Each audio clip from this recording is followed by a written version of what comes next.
आज की कहानी है दीदी। माँ बाप के जाने के बाद मायका समाप्त नहीं हो जाता। दोस्तों, कहानी शुरू करने से पहले अगर आपने चैनल को सब्सक्राइब नहीं किया हो तो कर लीजिए ताकि आपके पास पहुंच सके हर नया वीडियो। नीरजा, ओ नीरजा, तुम तो मेरी आवाज भी नहीं सुन रही, कहाँ भागी चली जा रही हो? अभी वो मंदिर से लौटी रही थी कि पीछे से पड़ोसन मंजुला की आवाज सुनाई पड़ी। अरे मंजुला यार, थोड़ा जल्दी में थी, बस इसीलिए ध्यान नहीं दिया। नीरजा थोड़ा सा रुक कर बोली, अरे भाई किस बात की जल्दी? पहले तो बड़ी फुर्सत में रहती थी, आजकल कुछ ज्यादा ही नई व्यवस्था हो गई हो। मंजुला हल्का सा कटाक्ष करते हुए बोली, मंजुला तुमको तो पता ही हो कि जीजी अभी यहीं पर हैं और उनकी थोड़ी तबीयत भी ठीक नहीं रहती, इसलिए उनके खाने पीने का खास ख्याल रखना पड़ता है।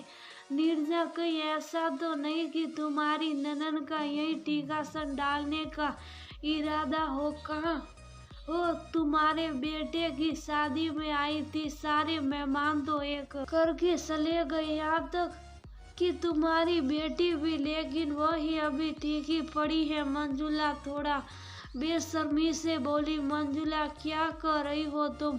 आज तो तुम ये शब्द जुबान पर ले आई, लेकिन आज के बाद जरा इस बारे में सोच समझ कर बोलना। ये जीजी का अपना घर है, उनका अपना मायका, और वह जब तक चाहे तब तक यहाँ रह सकती है। माँ बाप के जाने के बाद मायका समाप्त नहीं हो जाता।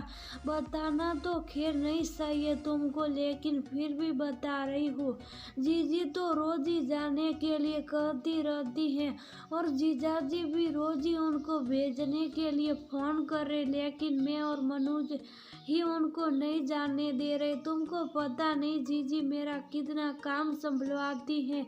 बंटू की पूरी शादी में उन्होंने आगे बढ़कर पूरी जिम्मेदारी संभाली। तबीयत ज्यादा अच्छी न होने के बावजूद भी बिल्कुल दाहिना हाथ बनकर खड़ी रही हमारी और मनोज की। अगर जीजी न होती तो हम लोगों को तो बहुत ज्यादा दिक्कतों का सामना करना पड़ता। तुम्हारे जैसे ही लोगों के कारण ननन भौजाई का रिश्ता बदनाम है, क्योंकि तुम्हारी ननन को तो मैंने आज तक तुम्हारे घर पर एक भी रात रुकते हुए नहीं देखा। ज्यादा तुम उनको रुकने ही नहीं देना चाहती, क्योंकि आज तुम्हारे शब्दों से तुम्हारी मानसिकता साफ झलक रही है।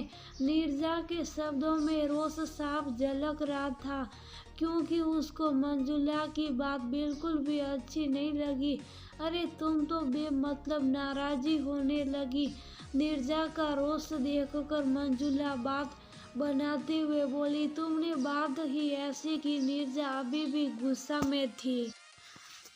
मैं तो तुम्हारे भले के लिए कह रही थी, क्योंकि उसके रुकने से ही तुम ज्यादा व्यस्त हो गई हो। मंजुला, तुम ज्यादा मेरी व्यवस्था के बारे में ना सोचो, क्योंकि तुम्हारे जैसे लोगों की सहानुभूति में बहुत अच्छी तरह से जानती हूँ कि कैसे भी करके हर बात को नमक मिर्च लगाकर मसाला बनाया जाए। बेकार में हमारा इतना समय खराब किया। जीजी सोच रही होगी कि आखिर हमारी भाभी आज रह कहाँ गई। अब वह मंजुला को कुछ भी बोलती न बना और नीरजा पलटकर वापस घर की ओर चल पड़ी और मंजुला खिसियानी बिल्ली की तरह खड़ी रह गई, क्योंकि कहाँ वह तो सोच रही थी कि नीरजा भी ननन के मायके में बेमतलब रुक जाने का रोना लेकर बैठ जाएगी, लेकिन उल्टे नीरजा ने उसके ही मुंह पर जोरदार तमाचा मार दिया।